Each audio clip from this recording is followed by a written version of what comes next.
भक्तिमती माताओं एवं बहनों, संत मत के बड़े ही मर्मज्ञ साधु पुरुषों से कर्म फल के मर्म को अच्छी तरह से हम लोग अभी श्रवण करते आ रहे हैं। स्वामी श्री सत्य प्रकाश बाबा ने मुझे भी कुछ कहने का समय दिए हैं। अभी मेरे पहले स्वामी राम जी बाबा से सुने हैं कि तुलसी यह तन खेत है, मन वच कर्म किसान, पाप पुण्य दोई बीज है, बोवै सो लुढ़ै मैदान। गोस्वामी जी महाराज कहते हैं कि हम लोगों का यह शरीर जो है मानो क्षेत्रानी खेत है। तो इस खेत के बुआई करने वाले कौन है? किसान। तो कहा मन वच कर्म किसान। ये तीन हैं, मन वचन और कर्म। अब बीज कितने हैं? तो कहा पाप पुण्य दोई बीज है। इन्हीं दोनों बीजों में से जो भी कोई व्यक्ति इस शरीर रूप खेत में जो बीज डालेंगे वही उनके लिए आगे आएगा, मिलेगा। अर्थात कर्म जो है मन से, वचन से और कर्म से। मतलब मन ही मन अगर हम कुछ सोचते हैं किन्हीं की उपकार की बात, भलाई की बात, तो यह भी कर्म हो रहा है। और उनकी अवनति की बात, विनाश की बात सोचते हैं मन ही मन, तो यह भी कर्म बनता है। वचन से बोल कर भी किसी को हम दुख देते हैं या किसी को सुख देते हैं। बोलने की कला आपने अभी सुनी है। श्री लक्ष्मण जी महाराज की कला, बोलने की कला कैसी है? हम सब लोग बोलते हैं, किंतु सभी लोगों में बोलने की कला उतनी अच्छी नहीं। किन्हीं किन्हीं में वह कला पाई जाती है, तो वे बड़ी अच्छी कला में बोलते हैं। संतों ने कहा बोलने का भी जो है, बोलने से भी कर्म बनता है। कौवा किसका धन लेता है? अब कोयल क्या कुछ देती है? केवल मीठी बोली से सबको बस कर लेती है। कौवा किसी का धन लेकर नहीं भागता है, और कोयल किन्हीं को कुछ दे नहीं देती है।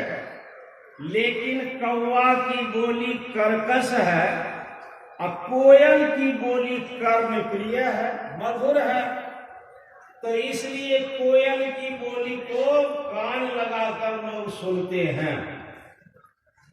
संत लोग कहते हैं बोलने की भी कला एक बहुत महत्वपूर्ण कला है।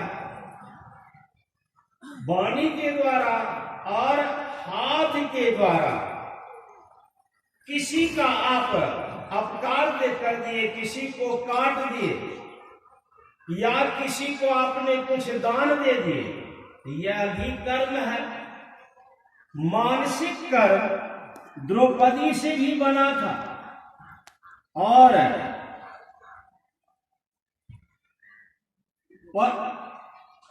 परशुराम की मां रेणुका से भी बना था।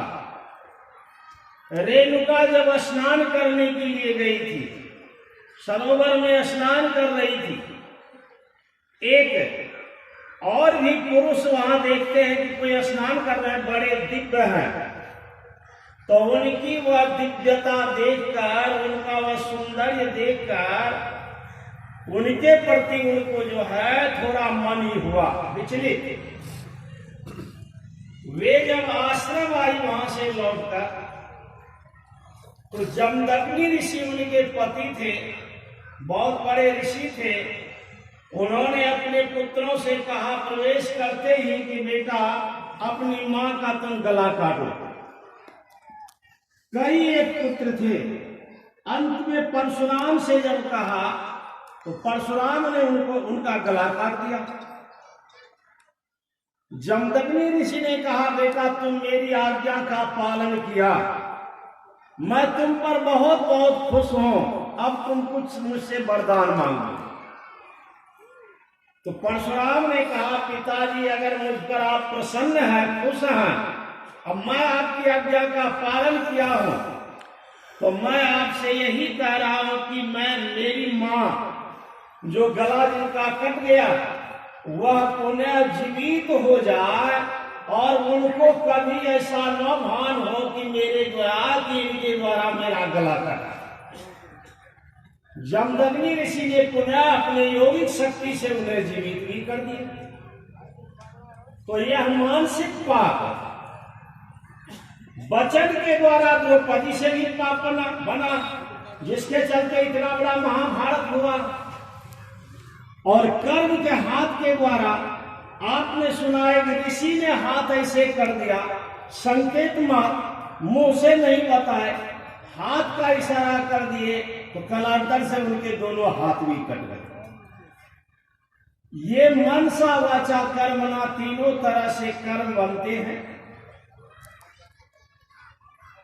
संत लोग कहते हैं, गुरु महाराज जी ने कहा दुनिया में ऐसा कोई भी व्यक्ति नहीं जिनसे कि ये दो तरह के कर्म नहीं बनते हैं।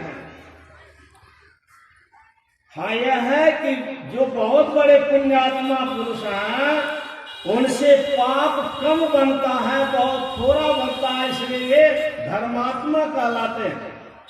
और किन्हीं से पाप अधिक बनता है, पुण्य कम बनता है, तो वे पापात्मा कहलाते हैं।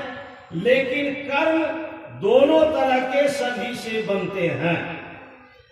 धर्मराज युधिष्ठिर से एक छोटा सा कर्म बना और बहुत बहुत अपने जीवन में उन्होंने पुण्य किया था, तीर्थ भी किया था, ब्राह्मणों को भोजन भी कराया था, बहुत तरह के पुण्य करने पर भी, और एक जो कर्म झूठ बोलने से हुआ उस कर्मों का फल अन्य तरह के उपायों से नहीं कर सका।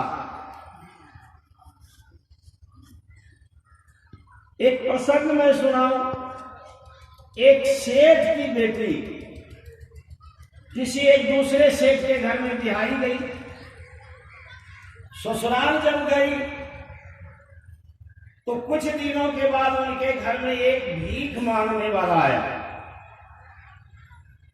भीख मांगने वाला जब मांग रहा था तो उस कन्या की जो सास मां थी उन्होंने कहा कि कह दो कि यहां कुछ नहीं है। तो वह पतहू उनकी जाकर कहने लग गई कि यहां कुछ नहीं है, इसलिए आप यहां से चले जाइए। भीख मांगने वाला ने कहा अगर तुम्हारे यहाँ कुछ नहीं है मुझे देने के लिए तो तुम लोग क्या खाते हो? इस लड़की ने कहा कि हम लोग बासी खाते हैं। कहा बासी कब तक खाते रहोगे, जब बासी समाप्त हो जाएगा? तो पतों ने कहा जब बासी भी समाप्त हो जाएगा तब आपकी तरह ही कटोरा लेकर भीख मांगूंगी। यह अटपटी बात उनकी सास ने सुनी, कुछ नहीं बोली। उस समय नई बहू आई। जब उसे के पति आए, यानी उसके ससुर आए, तो उनकी सास ससुर से कहने लग गए कि आज आपकी बहू एक भीख मांगने वाली से इस तरह से बोल रही थी। अब बताइए कि ये अटपटी बात आपकी बहू कर रही है या कैसी बात। लेकिन सेठ सत्संगी तो नहीं थे, समझदार थे, और वह लड़की जो उनके घर गई थी सत्संगी थी। उन्होंने कहा, बेटी तुम जो भीख मांगने वाले से इस तरह से बात कर रही थी, तो इस तरह की बात करने का क्या कारण? बासी अंग खा रही हूं? कहा, पिताजी जब मैं अपने मायके में थी वहां भी मुझे कोई दुख नहीं था, सब तरह से, न रहने की कमी, न पहनने की कमी, न खाने की कमी, कोई कमी नहीं थी। और आपके यहाँ जब मैं आई हूं तो यहाँ भी इन सबों में कोई कमी नहीं है, पूर्ण हूं। लेकिन पिताजी इस संसार में ऐसे बहुत सारे लोग हैं जिनको भरपेट भोजन नहीं मिलता है और शरीर पर वस्त्र भी पर्याप्त नहीं है। कहा, पिताजी हम लोगों को वह कष्ट नहीं है जिनको अन्न भी नहीं और वस्त्र भी नहीं, घर भी रहने के लिए नहीं, वह कष्ट हम लोगों को नहीं है। यही है पिताजी प्रारब्ध। प्रारब्ध में जो हम आप पुण्य किए हैं, उस पुण्य का फल हम अभी भोग रहे हैं। यही बासी अन्न मैंने कहा था कि बासी खा रहा हूं, प्रारब्ध को खा रहा हूं, अनिवासी खा रहा हूं। और मैं जब कहा कटोरा लेकर भीख मांगूंगी, तो बासी जब हम लोगों का समाप्त हो जाएगा, चूंकि आप तो अभी कोई पुण्य का काम नहीं करते हैं, कोई गरीब को दान नहीं देते हैं, भीख मांगे मंगा को भीख नहीं दे रहे हैं, या पुण्य का काम कोई नहीं हो रहा है, तो पुण्य जब समाप्त हो जाएगा तब तो उन्हीं की तरह ना हम लोग भी कटोरा लेकर मांगेंगे।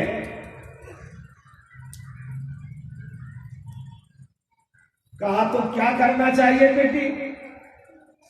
कहा, जो आदेश। कहा, गोदाम में जो गेहूं गिरा हुआ है उस गेहूं को इकट्ठा करवा लो, उस गेहूं का आटा तैयार करो और उसकी रोटी गरीबों में बांट दो। ऐसा ही हुआ, आटा बनाया गया, रोटी पकाई गई, अपने हाथों से बहू रोटी पकाई और थाली में परोसकर ससुर जी के आगे पहले परोसी।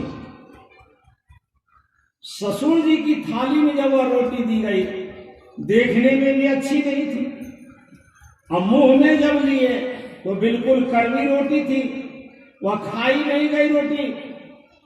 कहने लग गए, बेटी ये किस आटे की तुम रोटी बनाई हो? कहा, पिताजी बहुत सुंदर आटा है। कहा, किस आटा? कौन सा आटा? कहा, आपके आदेशानुसार जो गोदाम का गेहूं पिसवाई हूं ना, उसी गेहूं के आटा की रोटी। कहा, तो क्या बढ़िया आटा नहीं था मेरे लिए?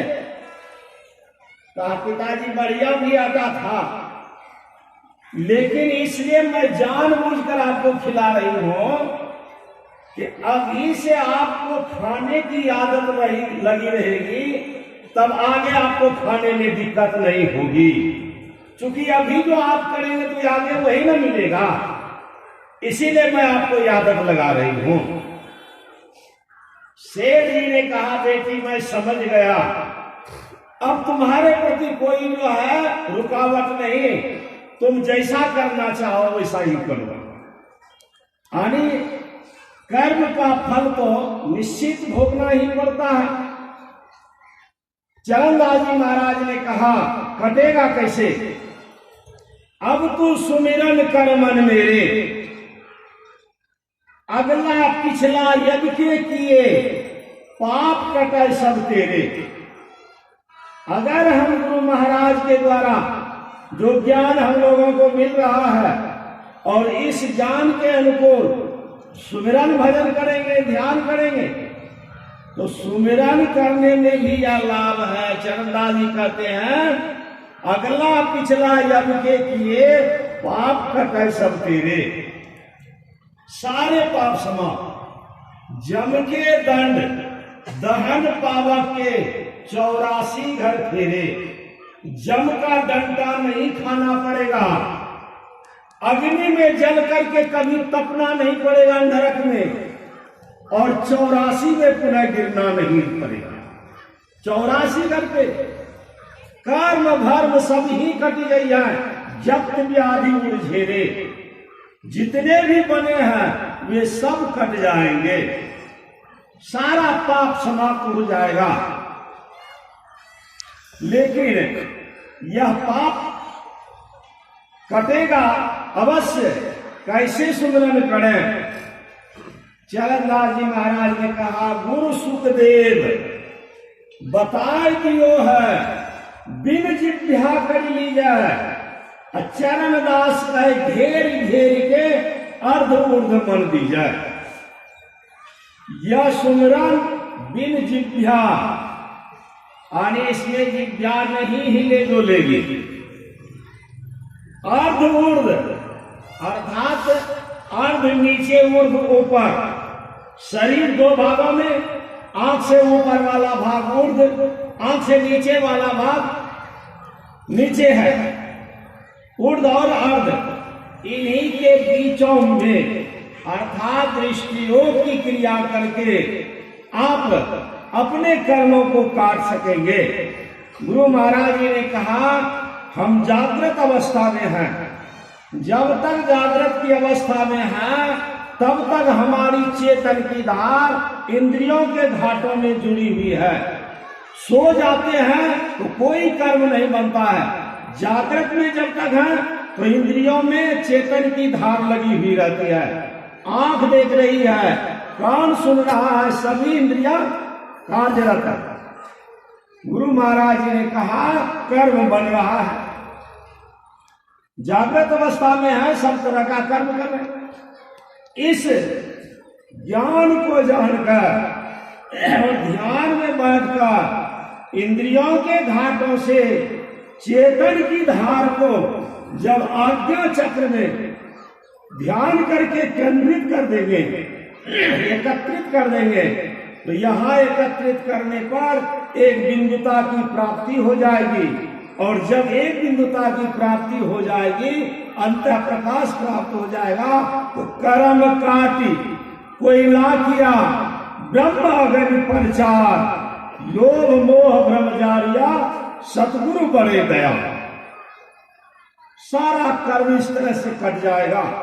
गुरु महाराज जी ने कहा नदी किनारे घर किया, कर्जा कड़ी कड़ी खा, कर्जदार जब मांगन जावे घुसक नदी में जाए।